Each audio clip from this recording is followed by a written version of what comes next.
it is Dr. Cinema again, and I'm here with another list video. You know that other video where I did the top 13 films of the Bronze Age, which is basically from 2012 to now? Well, I decided to do things a little bit, decided to do another one like that, but this time top 13 movies, horror movies from the 1990s. The 1990s was a different time for horror. People that grew up watching the slasher movies of the 80s wanted something a little bit different, a little bit more psychological, a little more stimulating. So the 90s were filled with horror movies that are self aware, went meta, or actually went psychological or raised real world stuff.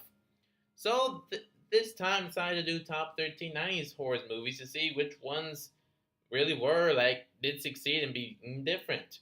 But of course, just like my previous top 13 video, I have 4 honorable mentions I want to talk about first in no particular order.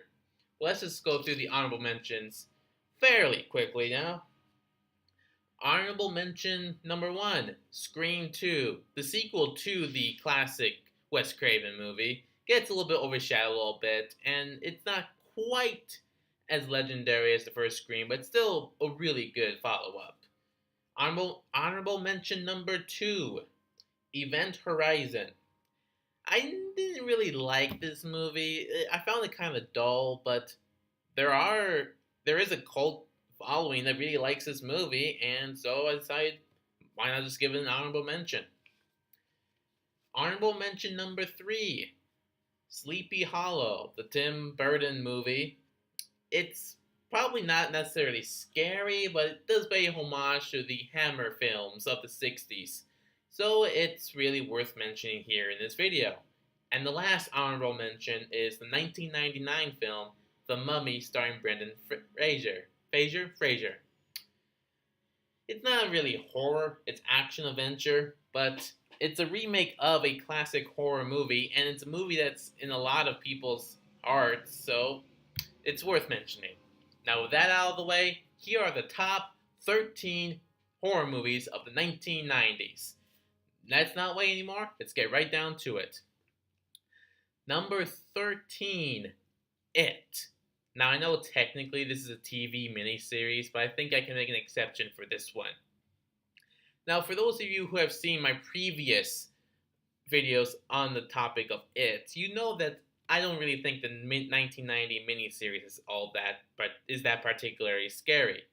However, that doesn't mean there isn't a couple of good scares, and it is very well liked by a lot of people. I mean, even though I don't find it scary, I still like to watch it, mainly for Tim Curry's performance as Pennywise. And it does have personality. And there are a couple moments where it actually would be scary for young kids, which is what a lot of people back then were who watched this miniseries. So it has sort of become a legendary following over the years. So even though it's not really scary, it's still one that is in a lot of people's minds and hearts. Number 12, Bram Stoker's Dracula from 1992. Now, I actually mentioned this in the previous video from earlier this month. I did a movie face-off with the 1931 Dracula film and this one. Now, even though in that movie face-off the other film won, this one is still worth talking and looking at because it is directed by Francis Coppola. Is that how you say his name? Francis Coppola? The Godfather guy. And it's really artistically well done, and it does follow the book very faithfully, and it does bring its own unique take and version of the story to audiences. So if you have any interest, check it out. Especially if you don't really want to look up the black and white version, but that one's also really good. Number 11, Bride of Chucky. Now here's a little interesting franchise. The first 3 Chucky movies were actually called Child's Play, 1, 2, and 3, and they took a more serious approach to the idea of a possessed doll trying to kill people. However, with Bride of Chucky, not only did they change the title, but it went more tongue-in-cheek. It really became self-aware, and it brought a lot of comedic element to the film. Not saying there wasn't a little bit of comedy in the previous films, but What made Bride of Chucky the movie it is. In fact, some people think this is the best Chucky movie. And of course, it gave rise to a sequel, Seed of Chucky, which isn't particularly well loved, but it brought a new kind of style, sort of a soft reboot without actually rebooting anything. And it's a very interesting film. So, if you have any interest in seeing two possessed dolls killing people while making jokes, go right on ahead. Number 10, The Blair Witch Project. First of all, the promotion of this film is legendary. It was promoted as an actual real life film, a thing that actually happened. And with the internet, they really promoted the hell out of this. Now, found footage films isn't really necessarily anything new to the horror genre, but it had fallen out of popularity over the past few decades. However, the Blair Witch Project brought it back into popularity and allowed other movies such as Paranormal Activity become popular. Now, I'm not a fan of the Paranormal Activity movies, but Blair Witch Project is still a well done movie, but even though you might get a little bit annoyed by how it's filmed because it's found footage, but it has a pretty big mark on modern horror movies. And it's hard not to mention it when talking about modern classics. So if you haven't given it a watch yet, go ahead. Now let's go on to number 9. Halloween H2O 20 years later. It's no secret that most of the sequels of the Halloween franchise are subpar. Halloween 2 was pretty good, and even though Halloween 3 was an anthology movie, it still was pretty fun to watch. But Halloween 4, 5, and 6 were not what people really wanted. So they decided to do a reboot of sorts with this one. It takes place after the first 2 films and focuses back on Laurie Strode, played by Jamie Lee Curtis, 20 years after that frightening night. And it's well done. I mean, it may not particularly be scary, but it sort of took Michael Myers away from the sort of comic and campy-like territory and made him a little bit more distinguished, a little bit more normal kind of scary guy. And there's something to be said about that, especially when a lot of horror movies that have a lot of sequels tend to get comic-y and campy. So, if you really haven't taken a look at this film, go ahead, but don't be expecting to get like a lot of scares, but it's on this list because it really helps save the franchise a little bit. Now let's go on to number 8, The Sixth Sense. Now, you could make the argument of whether or not this is an actual horror movie, but it has dead people. So, I figured why not just put it on here. This is, of course, one of the few M. Night Shyamalan films that are considered good, and it's been talked about so much it's hard not to bring it up in this video. A kid who sees dead people and communicates and sort of helps them is also being helped by a psychologist guy played by Bruce Willis. It's been a while since I last saw it, okay? But it's really has its own atmosphere. It's been talked about still to this day, especially with its twist. So, if you haven't seen the movie, first of all, how? Second of all, check it out. Number 7, the movie 7. That was my attempt at humor. Moving along. Much like The Sixth Sense, people will probably argue this isn't actually a horror movie. But it's directed by David Fincher and focuses on a serial killer who kills people based on the 7 deadly sins.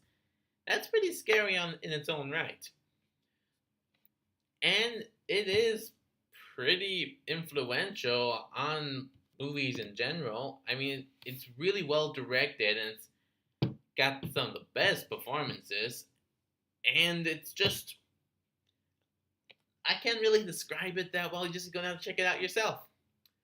Now let's move on to number 6, Misery. Ooh, a good Stephen King adaptation. Misery is based on the Stephen King story of an author who gets into an accident, who's taken in by a woman who turns out to be his biggest fan.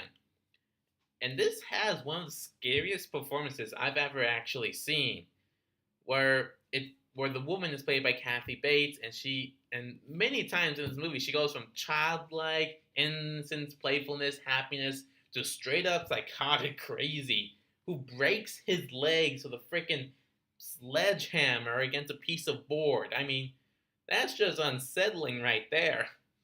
In fact, this Stephen King film is argued to be one of his best adaptations, and it's very easy to see why. So, if you're not afraid to get a little bit squeamish and uncomfortable, go ahead and check it out. Now let's move on to number 5, The Exorcist 3. Now, the first Exorcist movie, released in the 70s, is considered one of the scariest movies ever made. The sequel, Exorcist 2: The Heretic, is considered one of the worst sequels ever made. And that could be partly because it's not directed by the same guy, and the guy who directed the second, for some reason, didn't like the first. What the fuck's wrong with you?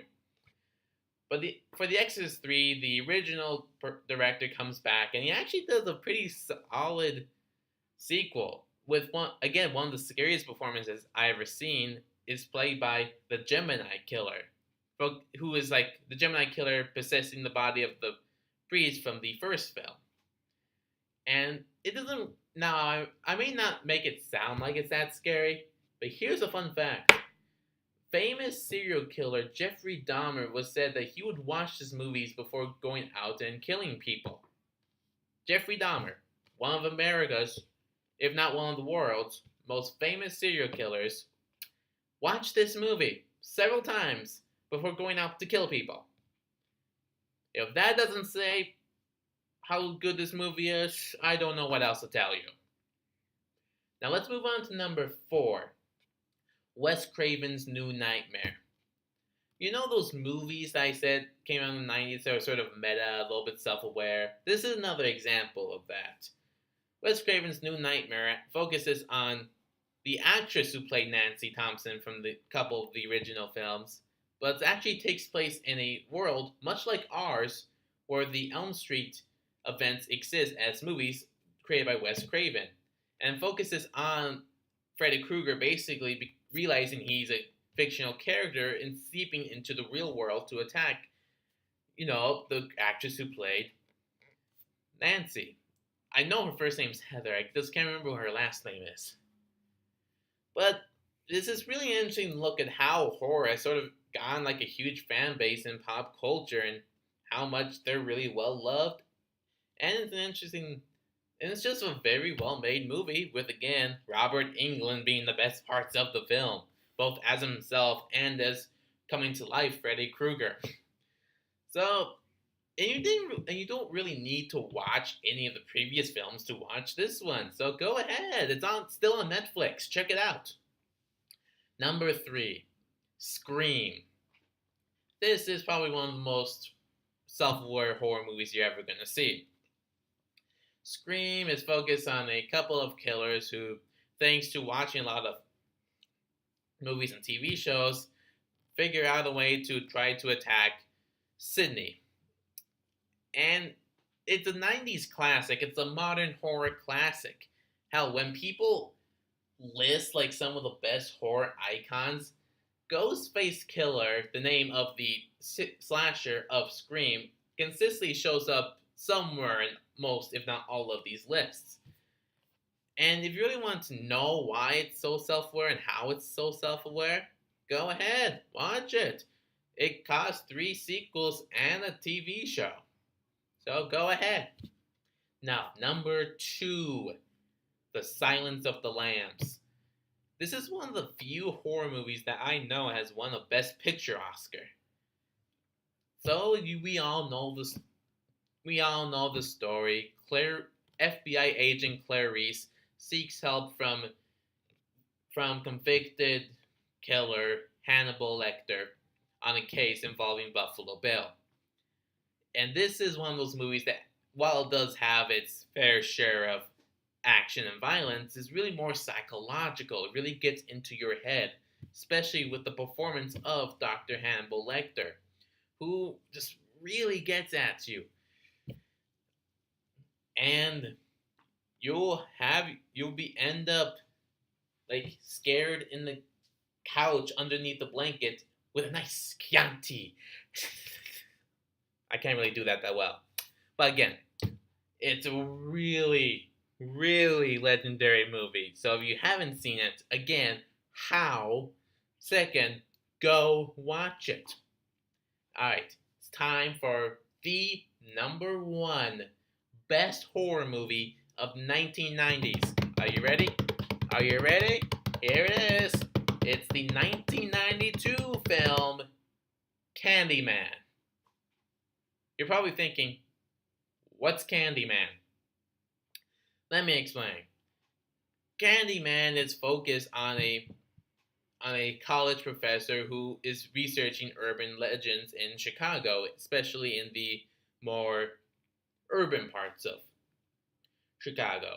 Not only does this focus on a killer that's actually of a minority descent, but it plays to both the violence part of horror movies as well as the psychological parts of horror movies, as well as bringing up an interesting concept. Well, not interesting, but an important issue that really isn't seen in a lot of horror movies: racism in America. And it's just one of those films that just gets at you. I mean, it gets at you. I don't know how else to say it. It's something that you have to watch to understand. I mean, the performance of Candyman is along the lines of like Pinhead from Hellraiser. He's sophisticated, dignified, but he's also got a little bit of a Freddy Krueger personality in him, which he has like a dark sense of humor as well. It's one of the most iconic horror killers you'll ever see, and it will go down as a classic. It is a classic. So if you are only going to watch one film from this list, it's gotta be Candyman. And that's my list of top 13 1990s horror movies. Like, comment, subscribe, share, and Dr. Cinema. See y'all next time.